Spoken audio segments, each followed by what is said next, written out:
Sompo and welcome to season 5 of Queer Talks. I am Namgizam. This season is all about celebrating queer joy, and doing just that is Chimmi Rinzin, a first year student at College of Science and Technology. Thank you so much for joining us on Queer Talks. Thank you. Tell us a little bit about yourself. As Ajim said, my name is Chimmi Rinzin, and I'm currently doing electrical engineering majors. And to talk about some of my passions, I'm more into fashion, makeup stuffs, and that's all. Now, I was saying, before we even start this conversation, when you get our makeup done, I'm looking at all of you and I'm saying, I'm so ashamed I don't know how to do makeup like that. Like, you guys are professionals. When was makeup a passion? Like, when did it start being a passion for you? Like, at a very young age, I used to see my mom doing makeups and stuff, and I used to steal her lipsticks and some of their stuffs. But at the time, I was not really that into makeup, and I wanted to do my makeup during my high school days, but at the same time I was really into my academics, and then I didn't bother taking care of makeup and stuff. But when I joined college, I really focused on makeup, and I feel like I'm doing pretty fine. No, you're doing an excellent job.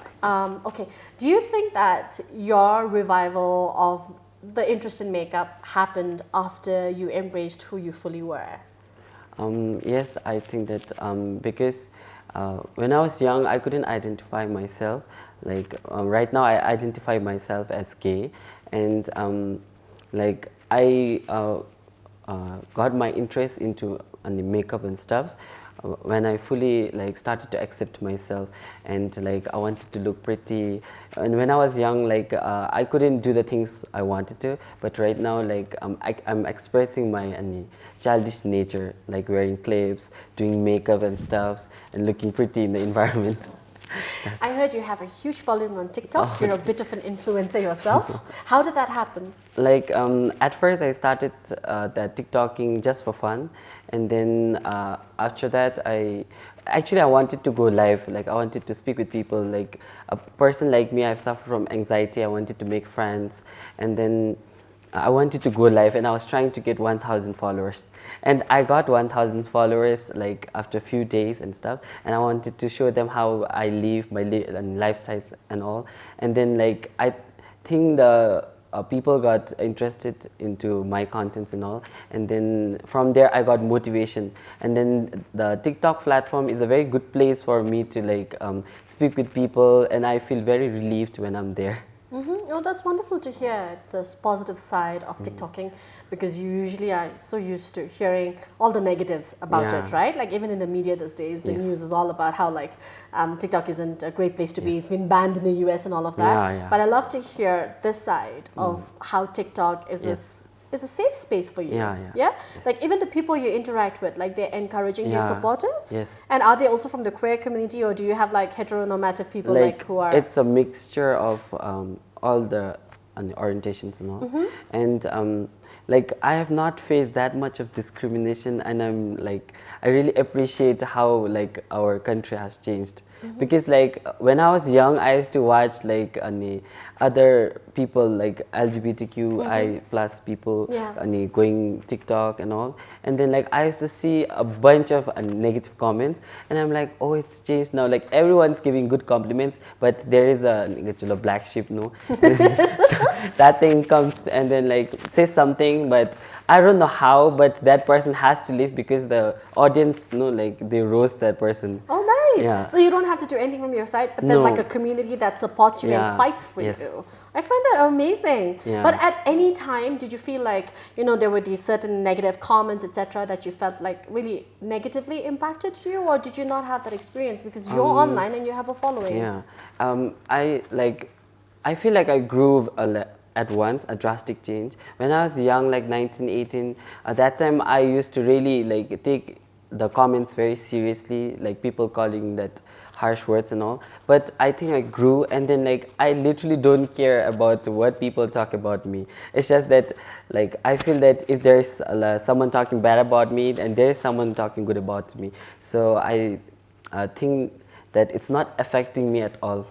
And that's why, like, if I like try to respond to that kind of questions, they get so encouraged. No, they start talking bad about it. I don't give them, and they have to leave. Right, they Yeah. just die out. Yes. Like that's the best thing. Like Yeah. ignorance, really, for me, Yeah. like the biggest tool, like to deal with, I think trolls Yeah. is really just ignore, and then like their existence, and they Yes. get so mad, and then Yeah. like there's no fire, right? Yes, yes. So then like they can't. That's wonderful. I mean, what you're sharing with us is coping mechanisms, Yeah, right? yes. And you are a passionate mental health advocate. I know you're being very modest about it, but my friends were telling me that you do a lot of good work. Do you want to share that with us? Like, why did you start doing this? Actually, as I told, I started TikTok for just fun, and then when I went back to my past and thought how I grew up. Like, I don't want to talk that much about my past, but still, like, I felt that it's a very, like, mental health is a very important topic. And then like the news I watch, you know, like the recent US thing and all, the senator is saying that mental health is just some kind of like people are doesn't just exist. making up. Yeah, Yeah. people are just making up, but it's actually not like that. That it actually exists, and there are people who have suffered with mental health, and then like the younger generations, the kids, like they are more vulnerable to mental health. So that's why I come to TikTok and try to motivate everyone, and then like I feel that they are being helped, and that's why they are coming to my life and then like Of enjoying course, with me. I need to follow you on TikTok, but I mean, honestly speaking, I rarely spend time on TikTok. I'm yeah. posting things and leaving. I just follow like a select few. I think it's still double digits, the numbers I'm following. So I would like to follow you and then see what it Thank is. you. Like, I would like to watch you spreading joy and spreading good mental health, right? Because there's Yeah. like so much negativity online that it's so hard to find positive spaces like Yeah. this. But it's not just online. Like even like at your college, you're saying you have a very Yeah. supportive community there. Do you want to talk about Yeah, this? I would definitely would like to talk about like how's my life going right now, and like I didn't have that much of a harsh life compared to others. Like I grew up very smoothly, but like I was when I came out when I was in class 10, like I felt really good because the people around me have changed over the time. Like I don't want people to treat me just like better because I'm gay. I want them to treat me just as a human, and that's what I'm like experiencing right now. Like in our colleges, like there are programs they have like kept a day like during the starting of the semesters and all. We have their orientation and all, and there was a day where they did the orientation for LGBTQI plus and gay. That's nice. Yeah. I mean, who organized this and who was? I think like all the management and also the students, especially the Y peers and all.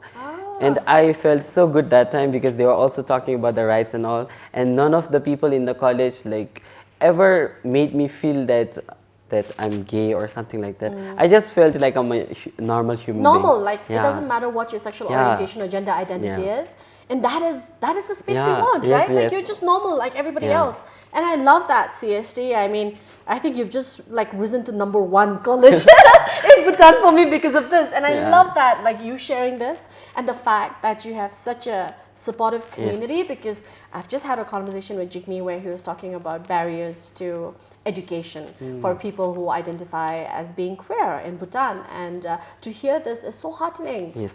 Did you expect this? Were you nervous when you went to college and you were like, oh, how is this going to be and all of that? Like there was a 6-month break, and at that time I prepared myself that I'm not going to care about whatever other people say, and I was fully going to embrace myself, let my inner child come outside, and then like I was fully confident. And the first day I joined the college, I was like doing my makeup and stuff, and my roommates, they're like saying nothing. They're like, oh, they're just looking at me, and my roommates are boys, so like if they see someone doing makeup in their room, they will obviously get shocked, but that was not the case. I love that. Like, I Yeah. love this normalization, and it's so wonderful to hear this. Like, I'm just thinking about everybody I've spoke to in the queer community and the people who've come before you, like who had to Yes. battle Yes. all that judgment, right? And then now that we always have to be thankful to the people who walked Yeah. before us, right? Yeah. That now you've reached the space where the boys are just like, okay, he likes makeup. Like, Yeah. what's there? Yes.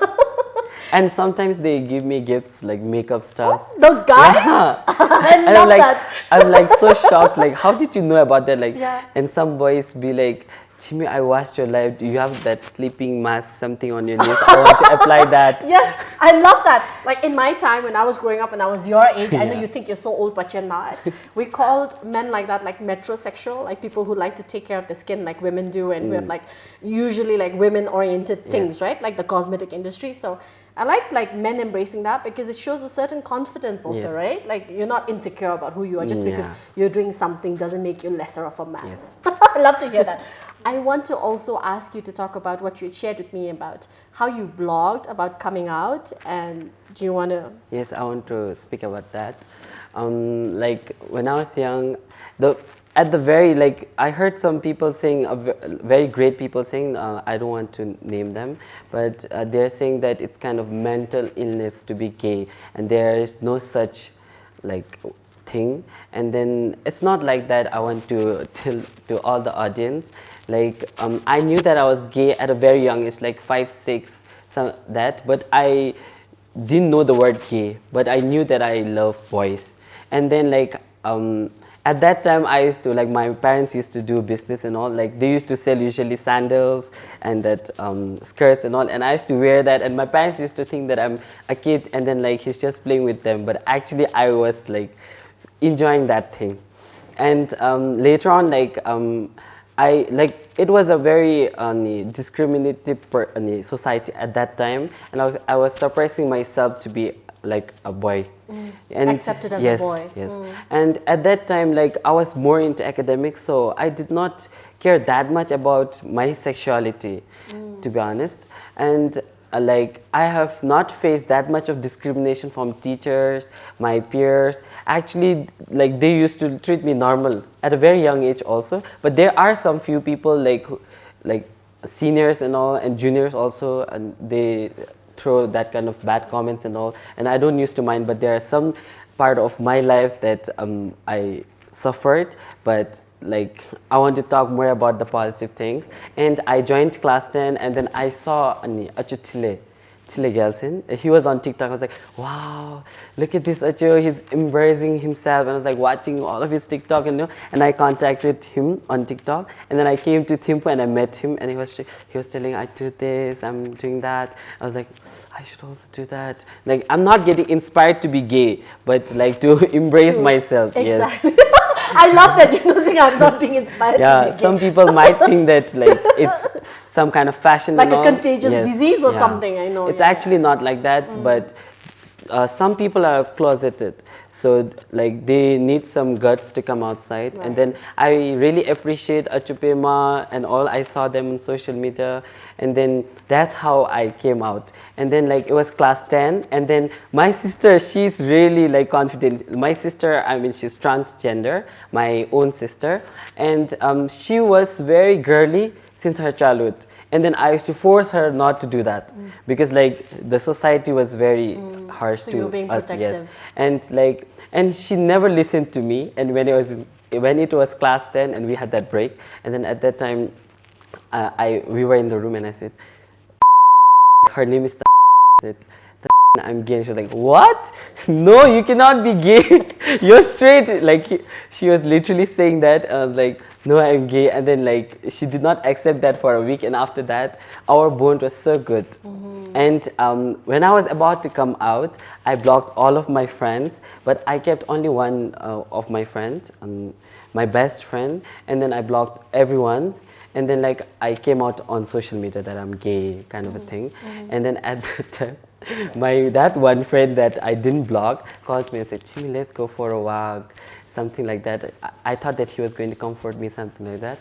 But he brought all of my friends, and then they were ready to beat me. Like not literally beat me, but like as fun. Yeah. And then they were like, how could you do that? How could you block us? Just because you're gay, we won't unfriend you, something like that. And at that time, I knew about Ajinam Gizam. Like one of my friends said that we follow Ajinam Gizam. She supports LGBTQ. She's all over Instagram. And then at that time, I was like going through Ajin's Instagram and stuff. And when I reached class 11 and 12, the warden and matron, the education system, the whole management was really good. They were really supportive towards there, and we also celebrated Pride Month in our college. Wow. Like in my school, there were some trans men and all, and then they brought us together and we celebrated that way. I love hearing that, Yeah. this institutional Yes, support. yes. Like I was just saying, it would be so wonderful to hear about this, and I'd love to hear this about your college, Yeah. and it's wonderful. Yeah. Is this so? I mean, like, of course, you said like you were, you were a little bit nervous, but you were mentally prepared. working towards Yes. preparing. Yes. Like for whatever comes your way, you're Yeah. going to be yourself, Yes, right? yes. Like, do you, now that you have the support? I think you're thriving at your college, aren't Yes. you? I don't think I'm just thriving, but I'm literally enjoying my college because I have a very friendly environment, and like I've never felt like I'm not being treated good. I was always treated good, and then like the lecturers, everyone, they never judge. Like they're just focusing on studies and all. So I feel like the environment I'm living in is treating me good, and I'm not just thriving but enjoying the thing.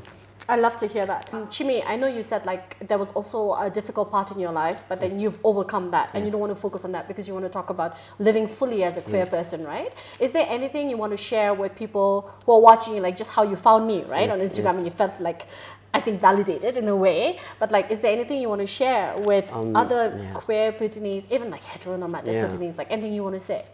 I want to say that, like, if you guys ever see me somewhere, don't get inspired by me to be who you are. Be yourself, embrace yourself. And if the audience, like, if you're heterosexual, my father always say that, like, he repeatedly says that, if you cannot say something good to others, don't say something bad. If you cannot do something good to others, don't do bad also. So, like, that much I would like to say to the audience. I love that. I think it's all about being kind, compassionate, and very thoughtful, right? And I love that this advice came from your father and you've quoted him, and it's just wonderful. And I wish that your life continues to be this wholesome and this supportive, and you're always doing things you love and you enjoy.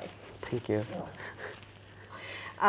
Queer Talks is brought to you by Outright International. Thank you so much for watching us.